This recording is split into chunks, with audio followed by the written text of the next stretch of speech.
இன்றைக்கி இந்த பொன்னாங்கண்ணி வச்சு சூப்பராக டிஷ் பண்ண போகிறோம்.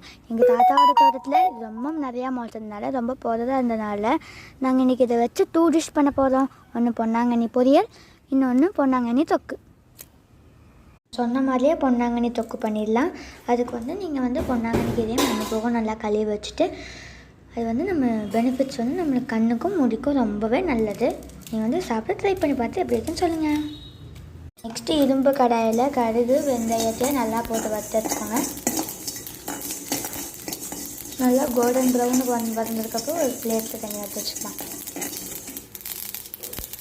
பாருங்கள், நல்லா ரோஸ்ட் ஆகிடுச்சு. நெக்ஸ்ட்டு அதே பேனில் கொஞ்சம் வரமிளகா எடுத்து நெக்ஸ்ட் கொஞ்சம் வரமல்லி போட்டு நல்லா வறுத்துக்கோங்க. அதுவும் நல்லா கொஞ்சம் நல்லா வர்றதுக்கப்புறமா எடுத்து பிளேட்டில் எடுத்து வச்சுக்கலாம்.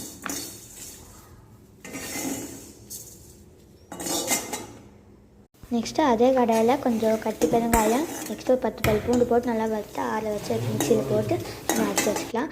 அதுக்கப்புறமா கொஞ்சம் பொன்னாங்கண்ணி கீரையை உள்ளே வடக்கல்ல போட்டு நல்லா வறுத்து வச்சுக்கலாம். பொன்னாங்கண்ணி கீரையை நல்லா வணங்கினதுக்கப்புறமா ஒரு பிளேட்டில் எடுத்து வச்சுக்கலாம். நெக்ஸ்ட்டு ஒரு லெமன் சைஸ் புளியை நல்லா ஊற வச்சுட்டு அதையும் கடாயில் போட்டு நல்லா வறுத்து வச்சுக்கலாம். அதை வறுத்து வச்சு நம்ம பொன்னாங்கண்ணி கீரை கூடயே சேர்த்து வச்சுக்கலாம். தாளிச்சதுக்கு நல்லா ஆற வச்சு எடுத்துக்கோங்க. நெக்ஸ்ட்டு மிக்ஸி ஜாரில் அது போட்டுக்கலாம்.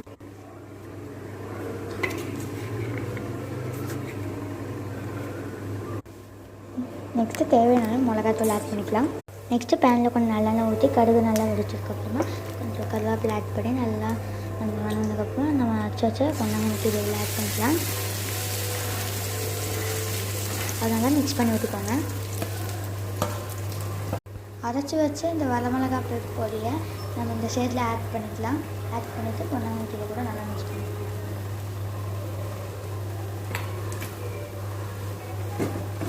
அவ்வளோதான் ஃப்ரெண்ட்ஸ், எண்ணெய் பிரிஞ்சு வந்துச்சு. நம்ம பொன்னாங்கண்ணி தொக்கு ரெடி. பிடிச்சினா லைக் பண்ணுங்கள், சப்ஸ்கிரைப் பண்ணுங்கள், கமெண்ட்டில் எப்படி இருக்குன்னு ட்ரை பண்ணி பார்த்து சொல்லுங்கள்.